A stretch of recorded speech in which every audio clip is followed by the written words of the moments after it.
Welcome back to Questing Beast. I'm Ben.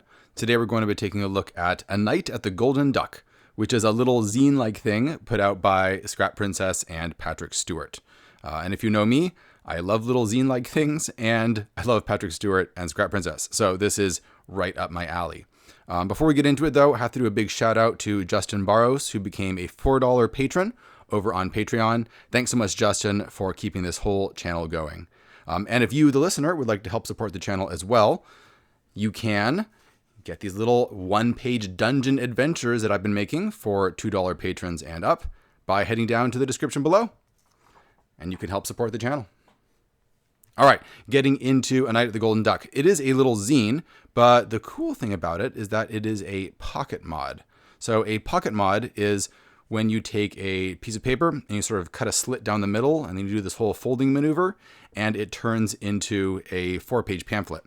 And what Scrap and Patrick have done is done it with a much larger, like poster-sized piece of paper and folded it into a 4-page zine that also has a map when you unfold it into a big poster. I'll show you that in just a second. This is basically a little tavern adventure / murder mystery, like a locked room murder mystery situation. It's so short that you're probably going to see most of the content if you watch this review. So if you don't want to get spoiled, then stop watching now. Just point of note, I really like it, as you would expect.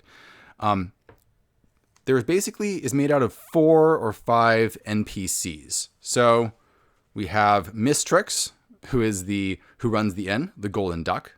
We have Armlong Armstrong, who is a thief taker. We have Chaffinch, the thief, and we have Dr. Rock, who is a doctor and an awful psychotherapist. We also have Pierre, who is a orangutan-like creature from pseudo-France. And there's a chronology of things that are going to happen over the course of the time that you spend there, over a night or two. And some mysteries to solve, some treasures to find, and just a lot of wonderful goofiness.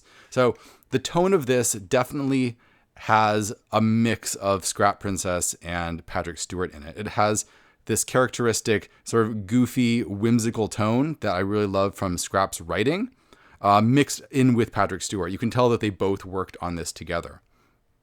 I like Scrap's art as always. And what I love about all these NPCs is the concreteness of the detail that it gives you. So you get a sense of their voice perfectly from the way that they are described, because it gives you little quotes of the sort of things that they would say. It gets the DM directly into their heads. It has personality tics, things that they are the ways that they're going to act. They have secrets. And for example, she has a whole bunch of criminal children that she loves talking to you about. She tells you long stories about them, has all of their names and what they were imprisoned for doing. And I love the tone. It is so goofy and strange, but the characters stick in your head. And they sound like they would be an absolute blast to play as a DM. That's what is so funny about this. For example, this guy, he's an orangutan. Magnificent appearance, strong French accent. However, he doesn't understand or speak French at all. He is a duelist. He prefers to duel to the first wound rather than to the death. Easily moves swords from hand to hand and foot to foot during a duel. But he is also a dualist. So like a philosophical dualist who believes that like the mind and the body are like two separate entities that have been combined somehow. So there's all sorts of weird little puns like that built into it that the players may not pick up on immediately, but are there if they pay attention.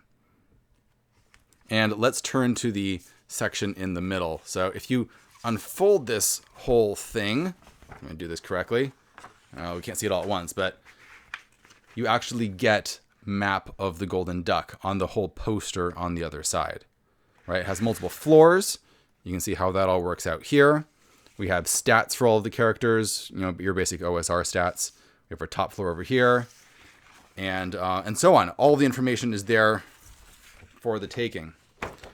I love the format. I love how creative it was to make a giant pocket mod. I haven't seen anyone do that before. And it works really well as like this weird little novelty that you can throw anywhere in your game world, as long as your game world can withstand a hefty amount of weirdness and goofiness. I guess my main criticism is that it probably doesn't use the pocketmod format to its furthest extent, meaning, for example, the map on the back would work fairly well as a player handout, since you could just spread out the map and they could see the layout of the whole golden duck. However, there's a whole bunch of spoilers on there that would give away parts of the mystery and give away too much information for the players. So you can't really show it to them. So I think working that out a little bit better could have improved this. But it's one of the most entertaining things that I've read in a long time. I was just cracking up the whole time that I was reading it. So strongly recommend A Night at the Golden Duck. You have to order this directly from Patrick. I'll put a link down in the description below for where you can do that.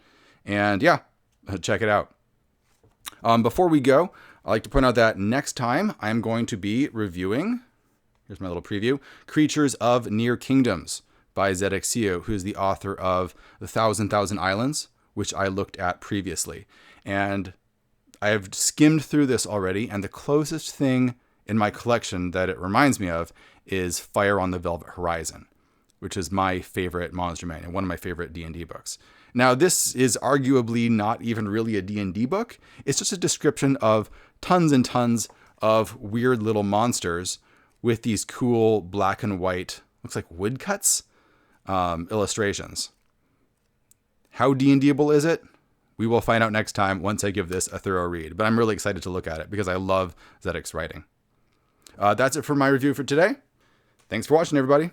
We'll see you guys next time.